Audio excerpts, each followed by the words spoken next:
साबिक़ और मरहूम वज़ीर आज़म डॉक्टर मनमोहन सिंह को तलाबेरा 2 कोयला ब्लॉक अलॉटमेंट केस में सुप्रीम कोर्ट से बड़ी राहत मिली है।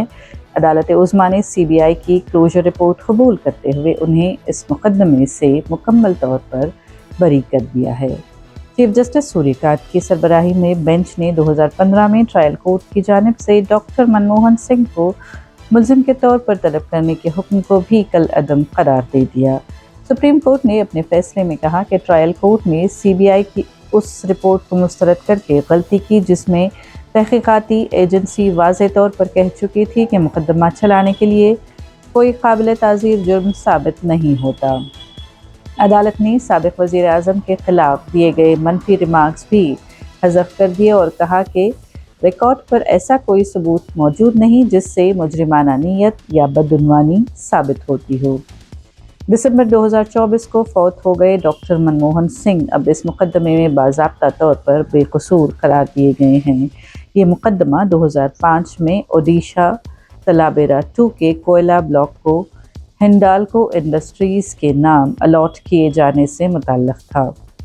उस वक्त डॉक्टर मनमोहन सिंह वज़ीर आज़म होने के साथ साथ कोयले की वज़ारत भी संभाल रहे थे। 2015 में खुसूसी CBI अदालत ने डॉक्टर मनमोहन सिंह, सनतकार कुमार मंगलम बिरला, साबिक़ कोल सेक्रेटरी PC पराग हिंडाल्को इंडस्ट्रीज़ और कंपनी के 2 दीगर अहदेदारों को मुजरिमाना साजिश और बदउनवानी समेत मुख्तलिफ इल्ज़ामों में तलब किया गया था। सुप्रीम कोर्ट ने उन समन पर रोक लगा दी थी।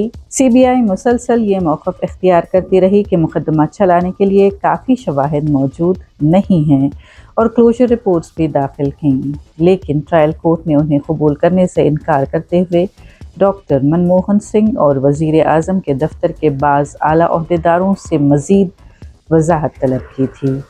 सुप्रीम कोर्ट के ताज़ा फैसले के साथ ही कोयला ब्लॉक अलॉटमेंट तनाज़े के एक अहम कानूनी बाब का इख्तिताम हो गया है, जो डॉक्टर मनमोहन सिंह की दूसरी मुद्दत वज़ारत उज़्मा के दौरान एक बड़ा सियासी मसला बन गया था और 2014 के लोकसभा इंतखाबात से कबल भी कौमी सियासत में नुमाया मौजू बना रहा।